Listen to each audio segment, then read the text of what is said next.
The 25 most popular books or series according to Reddit. Now, how many have I and you read of these? My good friend Isa from Fun Fantasy Books recently uploaded a video called You Don't Love Fantasy If You Haven't Read These, where she basically went through the list and looked at the top 25. And I really enjoyed this video, so I asked Isa if I could react to the video, and she said yes. And I thought it'd be really fun today to go through this video and this list, so you can gain a better understanding of which books and series I read that are popular, and then you can also gauge if you are currently reading the most popular fantasy books and series. These 25 fantasy books are considered the best must-reads according to the fantasy subreddit Best Books to Read. Check the link in the description for the whole list because we're only going to see the top 25. And I want to present you a challenge for a total of 50 points. Let's see how many of these books have we read. We'll give each other 2 points if we read the series and 1 point if either we own the books or if we started the series. In position number 25.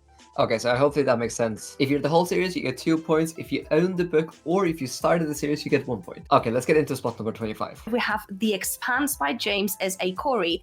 Okay, so I do own the series, so that's 1 point for me. But this is one of those series that I'm fairly confident I will actually enjoy. But since the series is so long and my TBR is so massive, I just haven't started it yet. And also generally, I do prefer fantasy or sci-fi. But yeah, I've owned this copy for a long time and I really hope I'll get to it maybe this year or maybe next year. We'll see. Yeah, that's 1 point for me. Number 24, we have Dark Tower by Stephen King. Okay, it's criminal that the Dark Tower is on spot number 24 because this is arguably my favorite series of all time. I just remember when I read the Dark Tower, it literally just opened my mind to what fantasy can be. And this series was basically a gateway drug for me to get into more epic and high fantasy because I was just blown away by how creative and unique the story is. And Roland, this day, is one of the most iconic protagonists I've ever come across in the genre. Now, I actually don't own a physical copy, but I have read the whole series, so that's 2 points for me, bringing my total to 3 points. Number 23, we have the only standalone in this list, and that is Piranesi by his... Oh, Piranesi, one of my favorite standalones of all time. Maybe The Sword of Kaken and Piranesi are up there. Now, I know some people argue that this is actually not fantasy, but I definitely think it is fantasy, and it is short, it is brilliant, it's beautifully written, and I love the themes that it explores. Now, this is not your typical fantasy by any means. It's about a guy that doesn't remember anything and is stuck in a massive mansion filled with statues. So it's a very strange story, but the ending just wraps up everything beautifully together, and yeah, it's definitely one of my favorites. That's another 2 points for me, bringing my total to 5 points. But there are not only a lot of fantastic series you should read, but also a lot of, for example, Netflix shows and movies, but annoyingly, you can't access it all due to some being locked due to geo restrictions. Now, the good news is that there is a way around it with a VPN. Now, with a VPN, you can pick a server in a different location where the show is available, and voila, it's like you're browsing right from that country, unlocking Netflix libraries from around the globe. And guess what? Private internet access, today's video sponsor, just rolled out an incredible feature. Now you can use one subscription to protect an unlimited number of devices at once. Whether it's your phone, tablet, or laptop, you are covered on all fronts. But it's not just about streaming your favorite shows.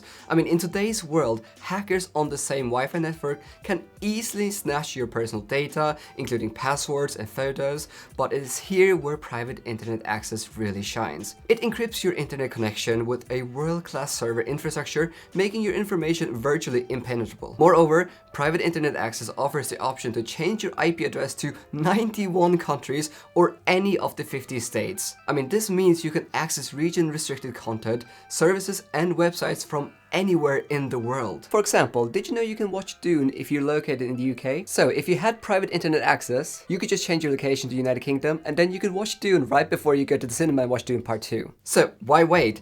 Unlock the full potential of internet securely and privately with private internet access. Now you can go to piavpn.com/Viking to get 83% off private internet access with 4 months free. Thank you so much to Private Internet Access for sponsoring this video. Now let's get back to the video. Number 22, The Witcher. I will give... Okay, The Witcher. I did start the series last year. Now I haven't played the games, I haven't watched the series, and I read The Last Wish, which is the short story collection, and some people say it's the best one in the series.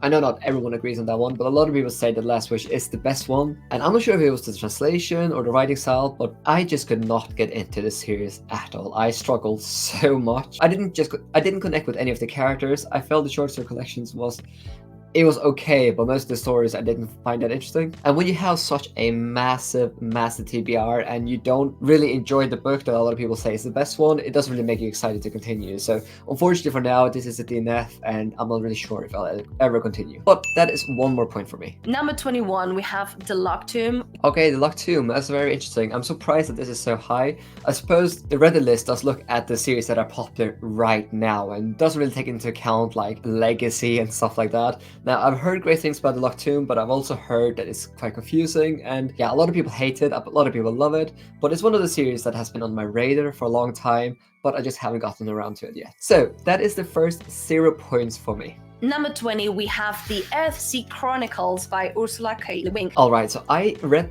A Wizard of Earthsea, which is the first book in Earthsea last year, and I don't know what it was. Maybe it was just the wrong timing, or maybe it just wasn't for me, but I just could not connect with that story. I really struggled with Ursula K. Le Guin's prose, and it was really a big disappointment, but I tried reading it physically, and I couldn't get into it, so I tried audio, and I also struggled. Now, I was able to read the book all the way to the end, but yeah, this was a big disappointment for me, because Ursula K. Le Guin is a legend, both in the sci-fi and fantasy genre. She's an icon, and a lot of people talk about Earthsea as being their favorite series of all time, so I'm kind of tempted to go back and try the series again because of the higher praise and because of the impact it has had on the genre. But yeah, that's one more point for me. Now, I do hope that I'll be able to get to 30 points, but we'll have to see. Number 19, The Broken Earth Trilogy. Broken Earth on number 19. So this is not a series where I read the first book, was last year or the year before.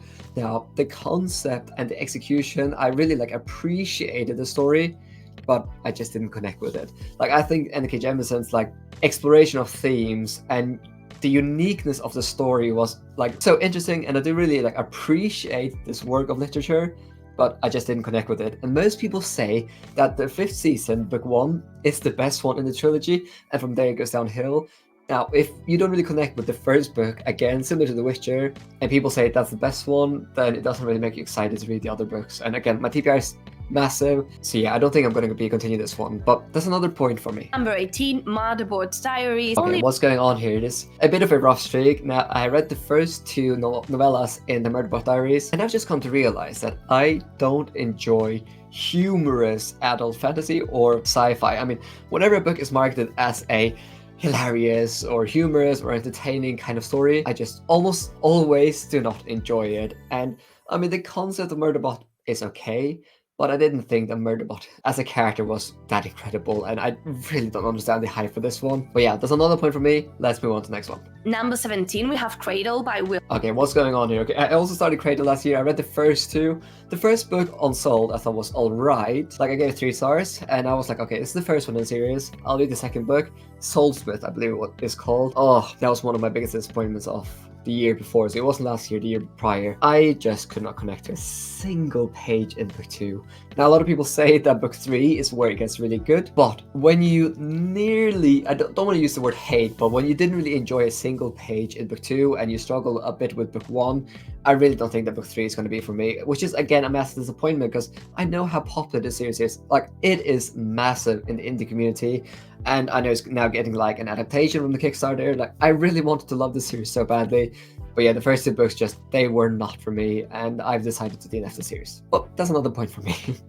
Number 16, we have Dresden Files by Jim. Dresden Files by Jim Butcher. Okay, there's not that many series I read all the books yet, but yeah, Dresden Files is one of those long series that's been on my radar forever, but I just think the overall plot doesn't sound that interesting to me. And a lot of people say the first 2 books are alright, and then book 3 and 4 become incredible. So it's one of the series that is on my TBR, but it's not really high on my priority at the moment. But yeah, maybe I'll actually pick up the series this year. We'll see what happens. But yeah, that's 0 point for me. Another try. Number 15, a classic, Dune. Okay, so we do also have sci-fi on here. Now, I read the first book of Dune a while back, and I think it was one of those books that I maybe just read a tad bit too early as I was diving more and more into sci-fi and fantasy as an adult. I love the world building, I love the exploration of themes, but I really struggled to connect with the story itself. But Dune is one of those few books that as soon as I had finished it, I kind of wanted to reread it instantly because I was like, it feels like there's so much in these pages that I missed. So it's kind of on my reread list. So maybe I'll get back to it one day and reread it and absolutely love it. But yeah, I love the movies and I love the world building. But yeah, that's one more point for me. Number 14, we have the Red Rising Saga. Okay, she said the Red Rising Saga, not the Red Rising Trilogy, because I read last year the original trilogy, but I haven't read the other 3 or 4 books that have come out since in the second arc of the series. Now, most of you, if you watch my channel, you know that I didn't really enjoy the first book that much, but I thought book 2 and 3 were considerably step up in quality and just so much more compelling. Now, I'm hoping this year to actually continue the series, because while it didn't become my all-time favorite series, which I was low-key expecting, it was still a series I massively enjoyed, and I'm hoping I will love book 4, 5, and 6, and 7 whenever that comes out. But yeah, that's another point for me, bringing my total to 12 points. So I'm not really sure if we'll get to 30 points, but we'll see what happens. Number 13, we have the Kingkiller Chronicles by Patrick. Okay, Kingkiller Chronicles, I feel like every single booktuber in the world has read this series except me. But the only reason why I haven't picked up this yet is because it's unfinished. But I've now waited so long that I actually started considering just reading the first 2 books, and then if book 3 never comes out, then that'll be fine. But since the donation scam debacle with the author, where he basically promised to release a chapter of book 3 if people donated money to his charity, and he raised more than $1 million. He literally used fans' loyalty to get money from them. And now it's been almost 2 years and he still has not released that chapter. Now, the Kingdom Chronicle is still a series I want to read one day, but as long as Patrick Rothfuss hasn't released that chapter, I don't really feel excited to read the series. Because when an author cannot even respect and appreciate his most loyal fans, it just really doesn't make you that excited to pick up a series. So that is 0 points from me. Number 12, and one of my greatest fantasy shames. Harry Potter. Okay, finally 2 points for me.